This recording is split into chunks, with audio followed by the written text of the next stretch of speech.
What's up, everybody? My name is Kyron Chase, and today I'll be reviewing the 2018 Royal Rumble. A day later. Now, I usually always review the Royal Rumble. That's the one paper I reviewed. Since I've been doing this channel, I've reviewed every time. And I wasn't going to break the tradition this year. Now, I did wait the day after because I just wanted to think about it a little bit more. And because I was tired as hell last night before I went at the show. So, I thought it'd be best to do it another day. Now, I'm reviewing the 2018 Royal Rumble on the Monday after. So, maybe about, an hour before Raw. And I lost a bet on the Wrestling Ramble for you, those who watch it, and I owe Mounty's Corner review of a pay-per-view of his choosing, and you'll find out what that is probably Saturday or Sunday at the latest, maybe Friday. Now the 2018 Royal Rumble, I'll be honest, I thought it was a really good pay-per-view. Now, of course, it's gonna have hard to follow up on Takeover Philadelphia, especially Gargano and Almas. Which, like I said in my video yesterday, it made me cry. It was entertaining. It made me mark out, made me scream. I lost my voice a little bit, and I was in my basement. Imagine how I would have been if I was in Philly. But let's just get on to the Rumble itself, which I thought was a pretty good show. Starts off with the WWE Championship Handicap match. AJ Styles defends against Kevin Owens and Sami Zayn. I thought it told a really good story. I love how Zayn and Owens alternated very quickly. Like, whenever, beat down, AJ might get a little bit of offense, tag. Beat down, AJ gets a little bit of offense, tag. That way, wear down AJ and they don't gas each other out. AJ, now, once again, it's told a good story, AJ fighting, and he never looked too weak. He never looked too bad. Now, the match actually did call a little continuity. Kevin hurt his ankle, which is something that I believe he hurt his ankle on SmackDown Tuesday, which I'm not 100% certain about. But that kind of took Kevin out of the match, and Sami had to more carry the team effort. The match did kind of have a screwball ending, which I was expecting.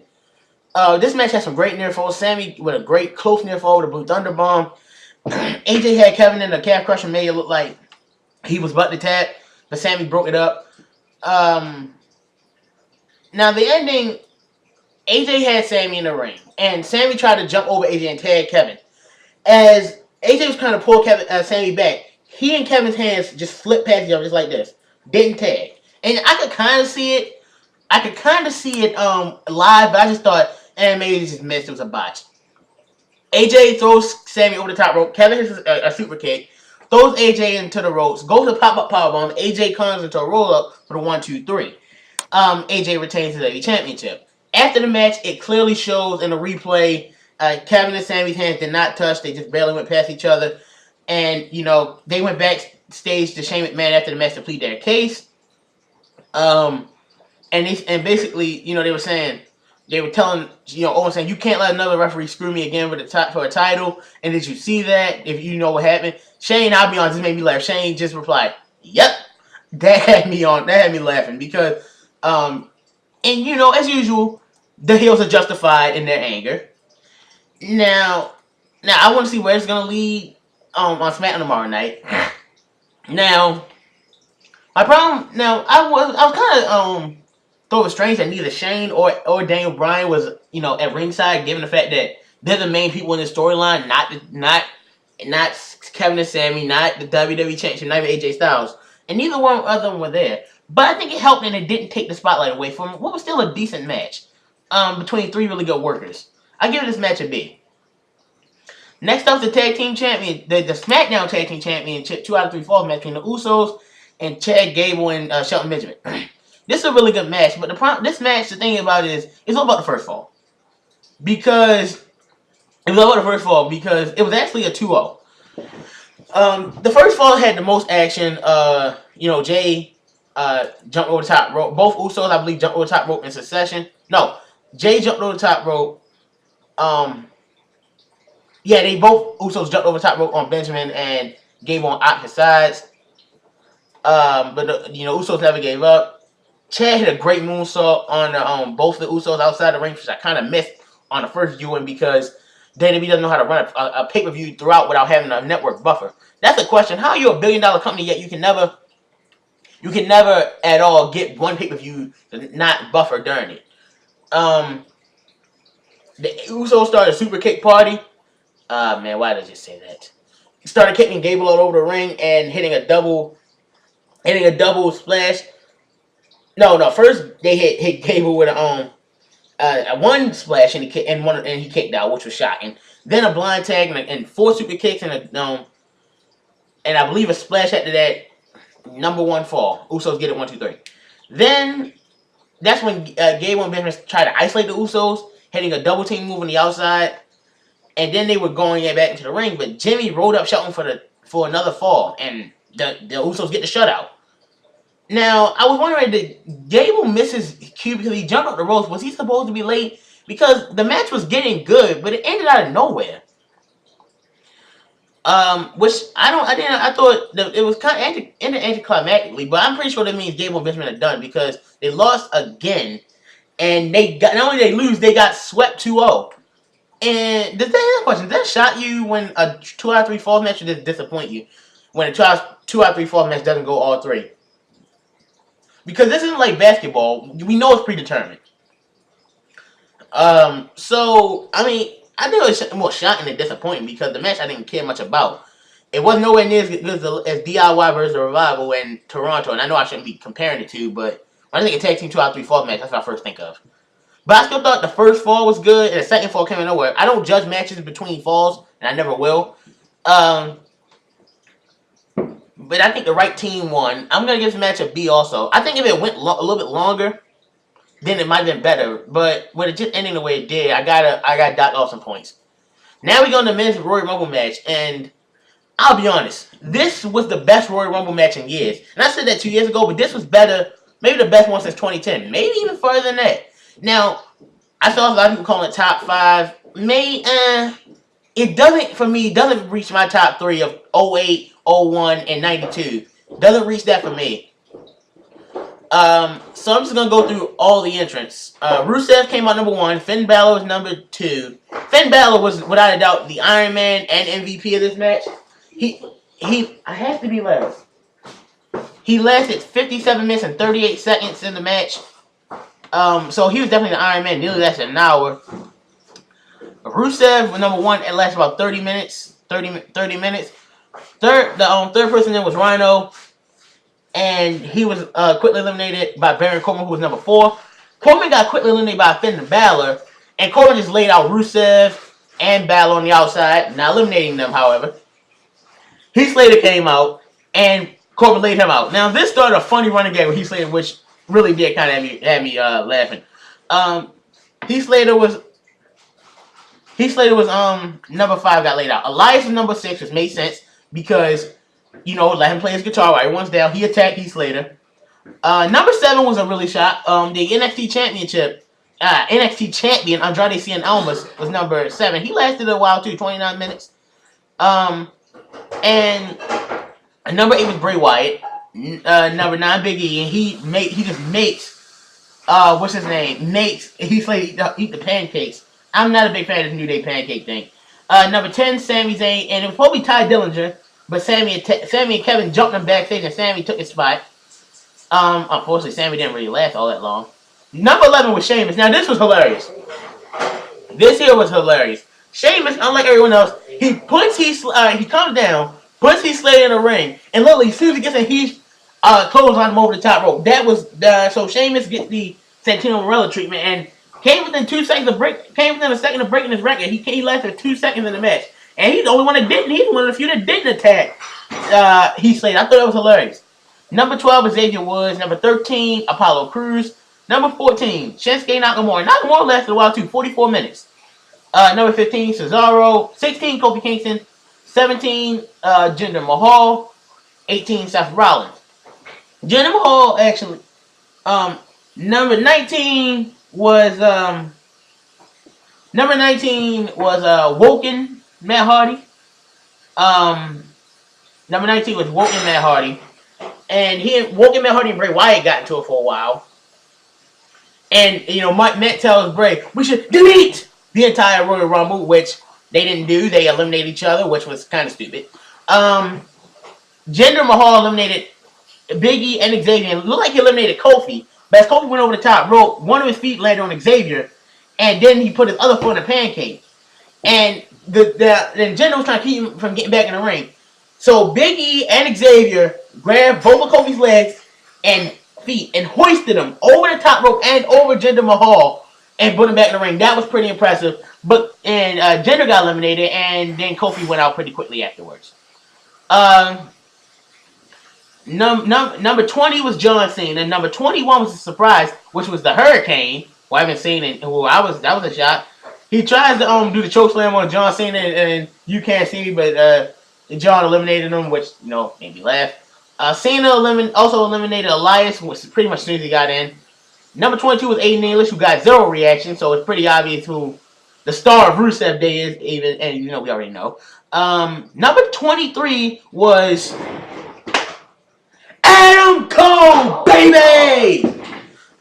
Number 23 was Adam Cole, and he looked pretty good. He had his ribs taped up from the war with Aleister Black on Saturday night, which was good. Number 24, Randy Orton, last year's winner. Number 25, Titus O'Neil. Number 26, The Miz. Number 27 was probably the surprise of the night. Well, at least of the men's match. Number 27 was Rey Mysterio, who got a huge reaction. And I'm glad he did, because I'm glad Rey got this role, because his last one, we all know how the disaster that was. Now, we're getting toward the end, I'm thinking, and by the way, Rey looked great. His, upper body looked great, because he wasn't wearing a shirt. Now, we're getting close to him, like, oh my gosh, Reigns going to be number 30 again, are they going to do this again?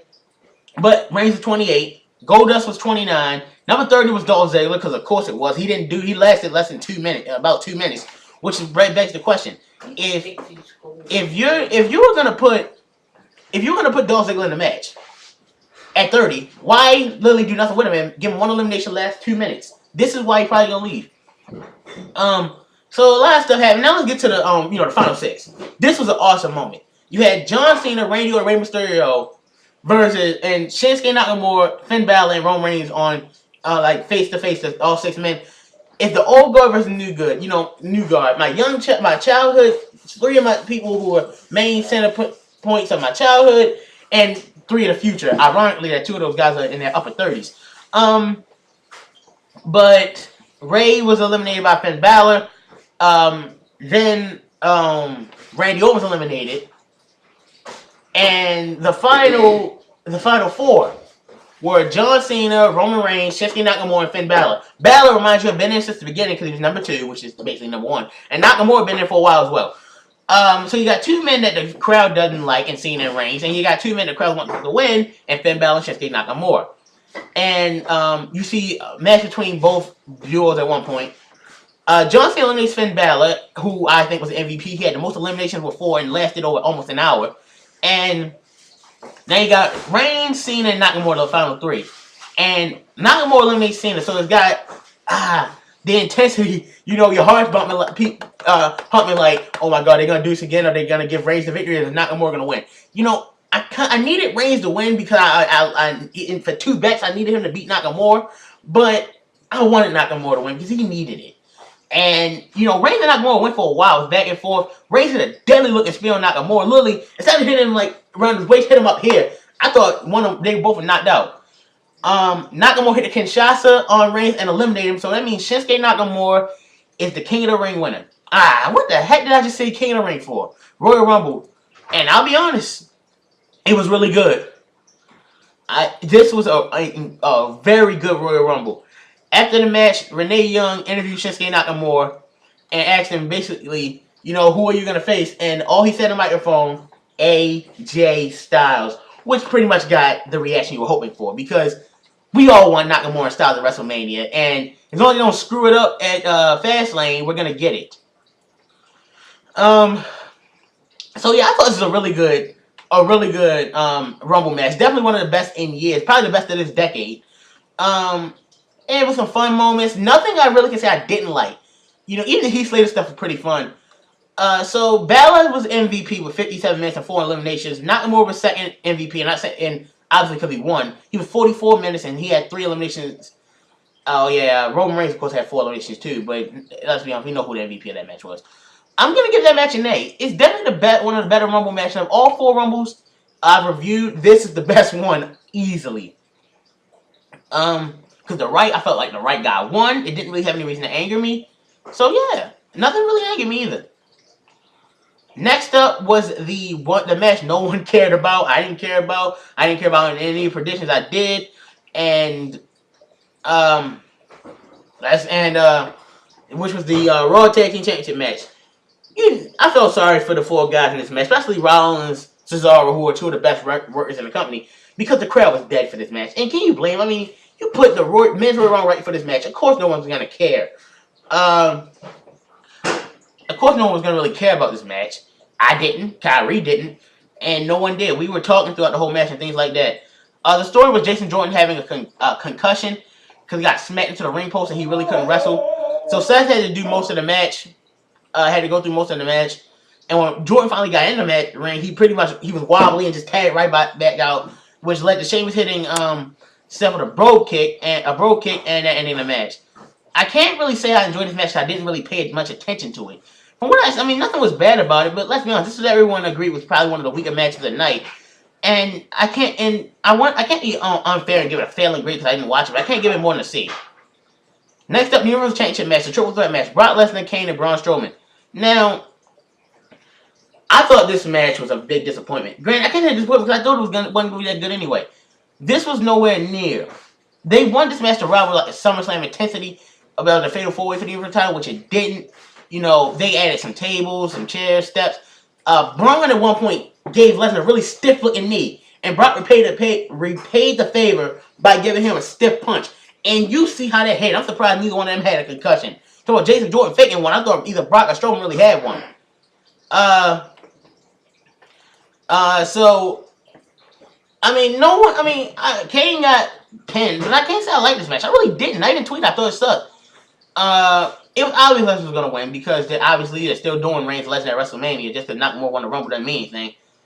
I mean, at the what happened? Oh yeah, Brock put Braun through an announce table, then flipped the announce table over him on him, payback for what happened at SummerSlam. And after that, him and Kane wrestled a little bit. I think he did something to Kane, but Braun got straight up and pushed the table off of him. Went in the ring, hit Lesnar with 2 running power slams, and before he could go for another one, Kane stopped him, and he hit Strowman out the ring. Signal a tombstone on a chair, but Lesnar reversed it, pushed Kane to the Strowman off the apron, hit an F5 on Kane for the 1-2-3. Lesnar gets out of the match, and Strowman is yelling at him, "You didn't beat me." I felt this match, it was slow, and I didn't need a fast pace, but it was boring. It's kind of boring for me personally. I know they try to make Extreme Rules, but really, at the Extreme Rules match the night before, I really wasn't feeling this match. I know the guys were trying, but I really couldn't care less about it. It did have some cool moments, but let's be honest, I really thought it was one of the weaker matches. I gave this match a C+. Because even though I'm giving it a C+, it was some cool moments enough to give me a C+, but it wasn't that good. Next up, the Women's Royal Rumble and the main event of the evening. Now, they had Stephanie McMahon as a guest commentator. My God, she was terrible as a special guest commentator. She didn't really do much, which was good. Oh yeah, and Jerry Lawler was a special guest commentator in the men's. As usual, let's just go through it. We had Sasha Banks in the number 1, which I kind of expected. She was the Iron Woman in this match. She lasted 54 minutes. Becky Lynch, my pick, my girl. Becky Lynch was number 2. She lasted about 30 minutes. Sarah Logan, number 3. Mandy Rose, number 4. Number 5, Lita. Huge reaction. Number 6, the Mae Young Classic winner, Kairi Sane. Huge reaction out of me. Because I like Kairi Sane. I think she's cute. She's a really good wrestler. My brother, whose name had to be Kairi, didn't know anything about her. But he started liking her. I said, why? Because she has your name? He said, no, because she's actually really talented. Number 7 was Tamina. No one cared. Number 8, Dana Brooke. Dana Brooke eliminated Kairi Sane. Lita was eliminated by Becky Lynch. And I'm not going to go through who eliminated who. I'm just going through certain... certain... Number 9 was another surprise. Tori Wilson. Now, like I said in my prediction video, the women's match is definitely going to have more surprises than the men's rumble because there's just not enough women to fill up their entire roster. Number 10, Sonya Deville, who eliminated Tori Wilson. 11, Liv Morgan. 12, Molly Holly, who still looks great. She even hit a sit-down senton on Sasha Banks at the top row, which was pretty cool. Molly still looks like she can move. Number 13, Lana, who cares? 14, Mrs. Undertaker, Michelle McCool, who looked great as well. Heck, I think she had the most eliminations with 5. Uh, 15, Ruby Riott. Here's interesting. From number 11 to number 21, there was a single woman from Raw that entered. Everyone was either a big return, or SmackDown. Now 15, Ruby Riott. Number 16 is where my ears bled a little bit, which is Vicky Guerrero. And all you heard was her yelling, "Excuse me," into the mic, in which my ears almost started bleeding. Number 17, but everyone quickly threw Mickey out of the ring, thank goodness, because I couldn't take it. Number 17, Carmella, and as she was coming down, Vicky grabbed her briefcase and hit it and nailed in the back with it. 18, Carmella. 19, another surprise, Kelly, who was never that good to begin with. Number 20, Naomi. Number 21, Hall of Famer, Jacqueline. Now Brian Zane brought up in his review, and I kind of got to reiterate it. You got a lot of these, women who weren't taking these bumps in their prime, and I'm taking them now, like Tori and Kelly. They weren't taking a lot of over the top ropes bumps. Sure, Michelle, even Vicky, because she wasn't a wrestler to begin with. But you got Michelle, Molly, and a few others who I'll get to later. They did look pretty well. Lita, especially, she looked good. She hit a moonsault on both Trish and Becky, she nailed it perfectly. Number 22, Nia Jax, who had dominated pretty well. 23, Ember Moon, NXT Women's Champion, and as soon as I heard her music, I said, "Please still sell that arm injury from Takeover," and she still did. And I gotta give, and this goes to Ember, Andrade Cien Almas, and Adam Cole. The wars those three went in the night before, and to come out and give good performance, especially Ember still selling her arm. We got a cool moment between Ember and Asuka, which is great. Asuka mighty Ember's arm. Ember hitting a one-armed eclipse, which is pretty cool. So that was a cool moment between Asuka and Ember Moon, but of course Asuka eliminated it. Number 24 was Beth Phoenix, who got a huge reaction from me, and she went up with Nia Jax. She tried to get her up twice. She got on her shoulders, but she couldn't eliminate her. Natalya came in and helped Beth double team Nia Jax. They didn't eliminate her, she just put her through the ropes. Still a cool moment, because Beth and Natalya, they were at a time they were only two of the only good female in-ring wrestlers, and they're best friends. But Natalya turned on Beth. Number 25 was Asuka. 26, Mickie James. 27, Nikki Bella. Number 28, Brie Bella. Number 29 was Bayley. Now Bayley got your reaction, by the way. Now if I get to number 30, everyone's chanting Ronda Rousey. Now I'm thinking it's gotta be Ronda because it's Philadelphia. You're gonna probably get someone booed if it's not Ronda Rousey. And I'll give them credit for this. They got past that very, very smartly. Who was number 30?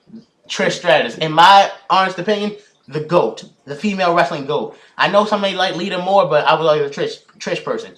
And basically it was like, it wasn't Ronda, but it was, for me personally, even better. You can tell that we dared to boo Trish Stratus, which they didn't, because you can't. And originally I was upset we didn't get a Trish Lita moment, but because they wanted to stop someone from getting booed out of the building, I guess it made sense. Plus, we got Trish and Mickie moment, which was great as well. It's probably my second favorite moment in the match behind Ember Moon and Asuka. Trish even did the V thing. At first, I thought she put up number 7 as a 7-time champion, but she did the V thing. The Mickie was cool. Mickie and Trish, great rivals. One moment that I forgot I need to bring up was Naomi. She got thrown over by Nia Jax, and she landed on a bunch of women, and then come to briefcase. Barricade. She takes Maria Menounos' chair, rolling chair, and Maria Menounos was a special ring announcer and kind of got booed by Philadelphia. Naomi put her feet in the chair, was crawling while the chair was rolling. While it was kind of cool, wasn't good as nothing Kofi ever did. Hey, that booty shot was worth it. But she got in and got quickly eliminated. Everyone jumped. Everyone who was still in the match at one point, which was Asuka, Bayley, Brie, Natalya, Nikki, and Trish, all went over, gained up on Nia and eliminated her. Sasha eliminated Bayley and started talking trash. She was showing a lot more heel tendency. So are we going to get heel Sasha Banks? Please, because that's where she's at her best. So I believe the final 5 were Sasha, Trish, Asuka, Nikki, and Brie.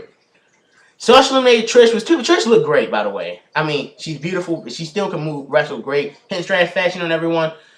So the Bellas and Sasha gang up on Asuka, but the Bellas eliminate Sasha. Brie standing on the apron like an idiot got eliminated by her sister. And so we down to Nikki, Bella, and Asuka, which is great. Just like the men's rumble. Someone the crowd hates, or someone the crowd likes. And knowing Nikki, she's high in the company because who she's married to, she's engaged to.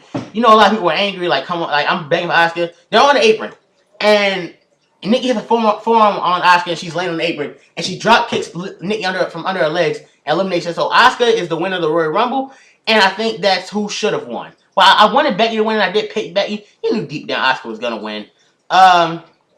It was in. I thought the Rumble itself was good again. You know, the right one won. You know, Stephanie was terrible on commentary.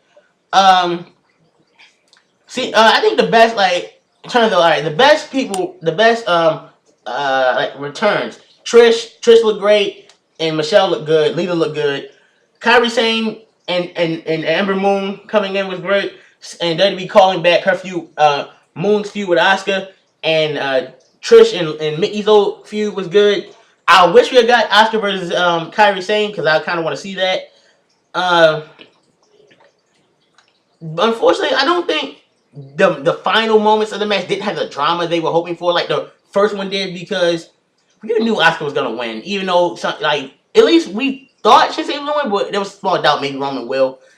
But I did really like the Rumble, and after the match, you had both Charlotte and Alexa, who were champions, who were out there the whole match. Both stepped in the ring, and Asuka didn't make a decision. They both put their titles up. But then after the match, we get music plays, and it's Ronda Rousey's music, and she comes out. The song Bad Reputation. I'm sorry, I don't know the name of the song. I know it when I heard it, though.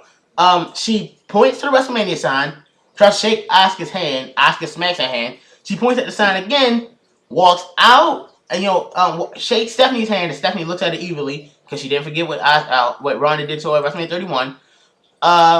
Walks back up the ramp, points to the sign again, and the show goes, yeah. While it was cool seeing Ronda, I think this kind of overshadowed and ruined Asuka's moment just a little bit.